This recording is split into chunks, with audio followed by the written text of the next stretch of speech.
Hello student, आज हम आपको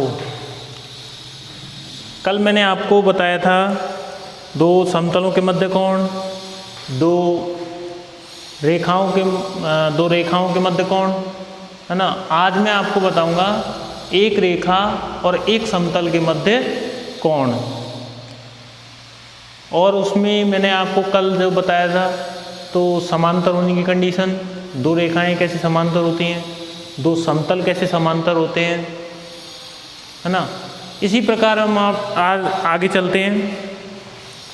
एक रेखा और एक समतल के मध्य कोण। माना एक रेखा का समीकरण आप जानते हैं, कल मैंने आपको बताया था कि एक रेखा का सममित रूप में समीकरण क्या होता है।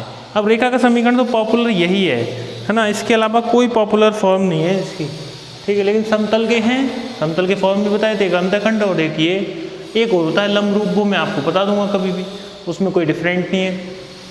समतल का समीकरण ये है ax by cz plus d = 0 को, यदि उनके मध्य कोण कितना है, थीटा है। यदि समतल और रेखा के मध्य कोण कितना है, थीटा है,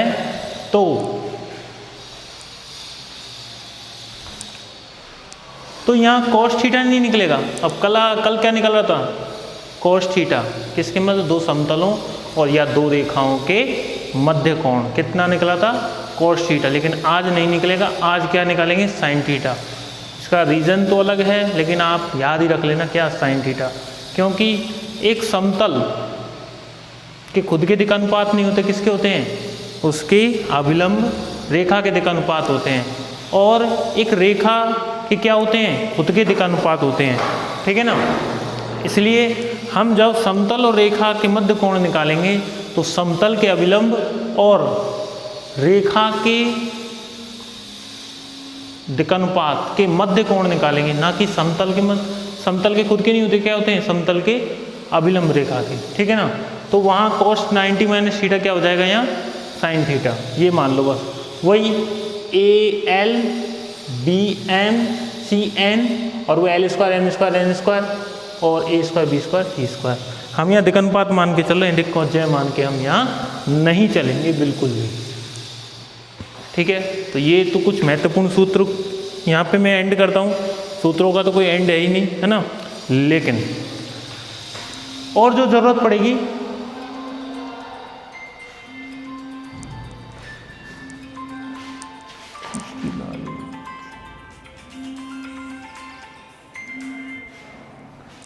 काइन मास्टर काम आएगा, हाँ। अच्छा देखें, अब हम स्टार्ट करते हैं टॉपिक अपना, स्टार्ट करते हैं बीएससी फर्स्ट ईयर का 3D का पहली यूनिट और अपनी सेकंड यूनिट गोला स्फीयर, ठीक है। हम जब गोले को स्टार्ट करते हैं तो अब सबसे पहले अपने को याद आना चाहिए क्या, वृत्त। गोले को याद करने के लिए अपने को सबसे पहले क्या याद करना चाहिए, वृत्त, सर्कल का समीकरण। सर्कल क्या होता था, कब पढ़ाया आपने, 11th क्लास में, है ना। 11th क्लास में पढ़ा होगा और बहुतों को याद भी नहीं होगा, ठीक है। अभी हम पढ़ने जा रहे हैं गोला स्फीयर, तो एज ए बिल्कुल 2D की तरह है। जिस किसी को याद नहीं है वो हम बताएंगे। देखें कैसे गोले का समीकरण, कितने रूप होते हैं। पहले सर्कल का समीकरण पढ़ा था तो वो केंद्रीय रूप में पढ़ा था, और है ना। अच्छा, गोला क्या होता है, जैसे आपने 3D में देखा होगा, बॉल सब जानते हैं, है ना। बॉल होती है, जैसे आप खूब क्रिकेट खेलते हो, किस शेप की होती है, किस शेप की होती है, वो होती है स्फीयर, है ना। स्फीयर 3D डायग्राम है। और सर्कल का क्या होगा, सर्कल का तो जैसे चूड़ी है ना, कांच की चूड़ी वगैरह, जो जिसकी क्या होती है, रिंग है, रिंग तो ठीक है। तो वो सर्कल है 2D, जो प्लेन में है वो है सर्कल, और जो 3D में है वो क्या है, गोला स्फीयर। अब ज़्यादा बात ना करते हुए हम चलते हैं अपने टॉपिक की तरफ। गोले का समीकरण, हमारा मतलब ही यही है, गणित में पढ़ रहे हैं तो क्या, समीकरणों से गोले का समीकरण ज्ञात करना, जिसका केंद्र कितना है, मान लिया कितना है, ABC, ठीक है। और इसका केंद्र ABC है तो, अच्छा आप जानते हैं कि बॉल ले ली, कोई बॉल ले ली, उस बॉल को ऐसे मान लिया, उसमें कहीं ना कहीं तो क्या होगा, सेंटर होगा, सेंटर है ना, उसमें सेंटर होगा, बीच में बिंदु होगा उसके, तो उसको हमने क्या मान लिया, ABC। और जो बॉल की जो बाउंड्री है उस पर कोई भी पॉइंट, एनी वन पॉइंट, उसको क्या मान लिया, XYZ है ना। तो हम जानते हैं, हमने ऐसे ही ले लिया, ये गोला है, ये 2D है, सर्कल ही दिख रहा है, हम तो सर्कल ही बना सकते हैं, प्लेन है इसलिए, है ना। तो मान लीजिए गोला है और इसका क्या है, कोई सेंटर है, और उस गोले के सरफेस पर, बाह्य सरफेस पर, बाउंड्री पर क्या है, एक पॉइंट P ऑफ XYZ है ना। जब तो इन दोनों के मध्य की दूरी, कल मैंने बताया था, दो बिंदुओं के मध्य की दूरी, दो बिंदुओं के मध्य की दूरी हम जानते हैं A माइनस एक्स या X माइनस ए, जो भी लिख दो है ना। मैंने यहाँ लिखा है X माइनस ए का square, y minus a b का स्क्वायर, जेड माइनस सी का square equal to r square, किससे, दूरी सूत्र से, ठीक है, दूरी सूत्र से।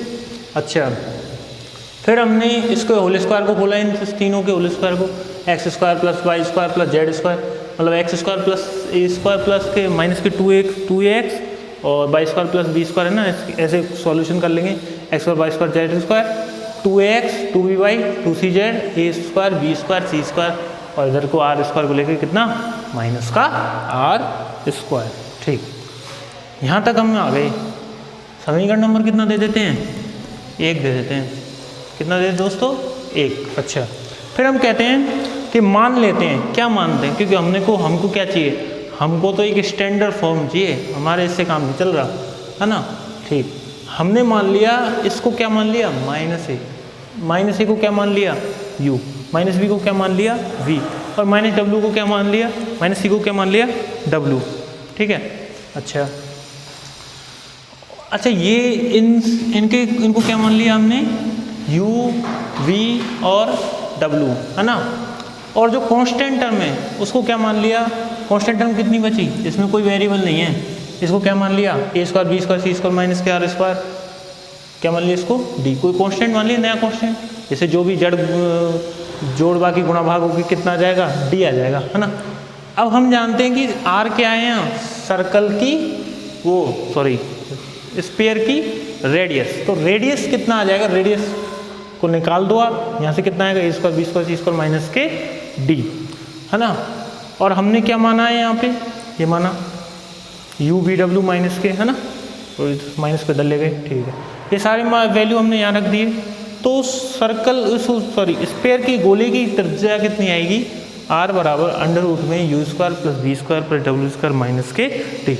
मैं यहाँ पर प्लस माइनस लगा सकता था, लेकिन आपको पता होगा, मैंने क्लास में भी बताया कि यहाँ पर क्या आएगा, प्लस माइनस नहीं आएगा। क्यों, क्योंकि r क्या है, रेडियस क्या होती है, दूरी कैसी होती है, धनात्मक। ठीक, तो ये आपको फॉर्मूला याद रखना है, गोले की त्रिज्या।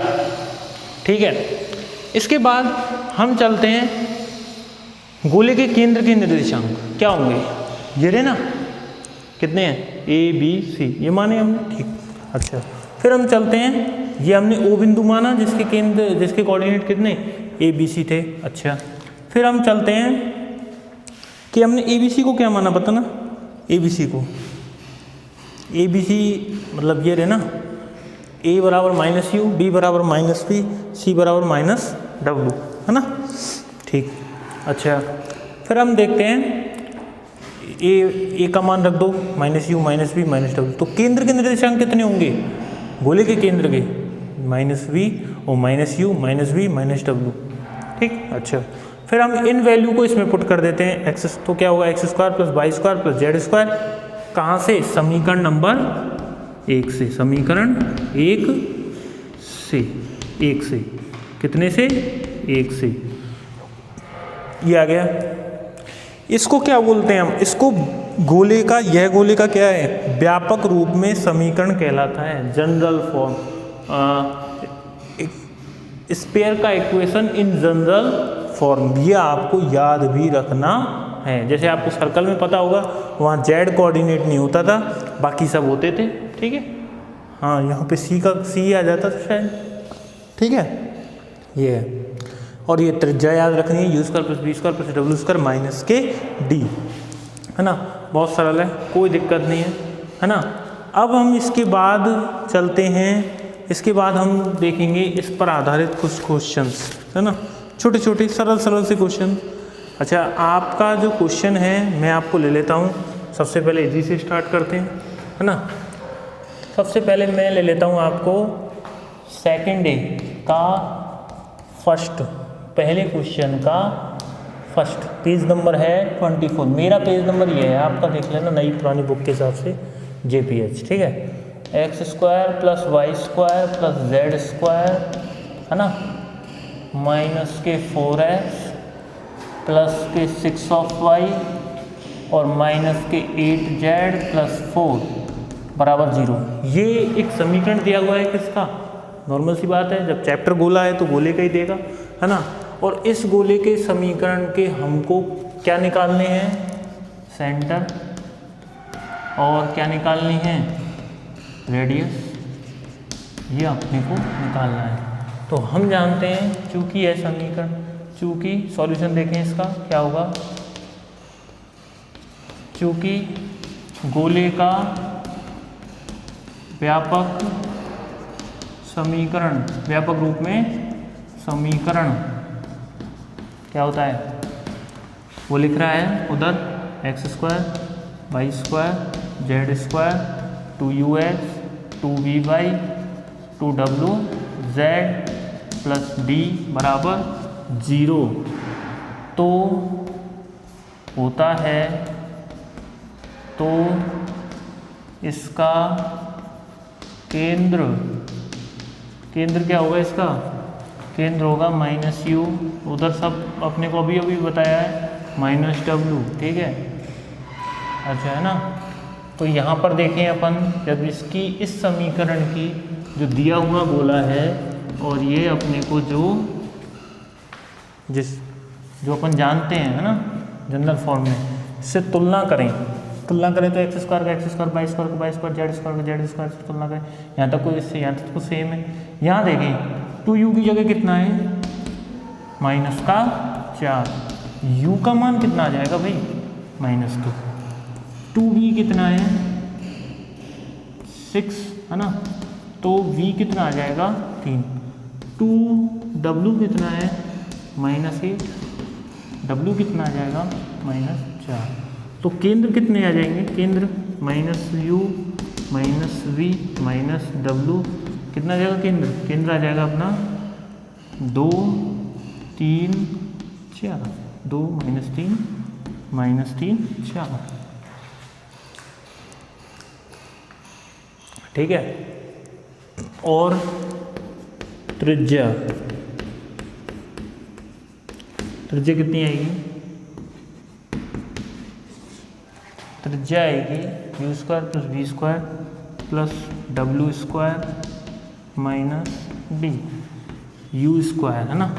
u कितना है 4 + 9 + 16 - 4, है ना, कितना आ जाएगा, ये इससे कट जाएगा। कुल मिला के कैलकुलेशन है ना, थोड़ा बोर्ड सही नहीं है, यहाँ इसको सॉल्व करके आ जाएगा 5, यानी कि 25। तो रेडियस कितनी आ जाएगी इसकी, 5 आ जाएगी प्लस के, ठीक है।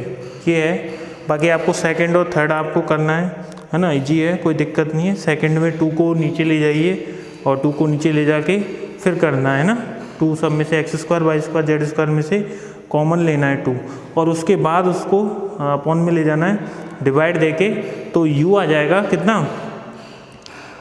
u आ जाएगा -1 और v आ जाएगा 2 और वो आ जाएगा कितना 1 w, है ना, और d कितना आ जाएगा 5/2 माइनस का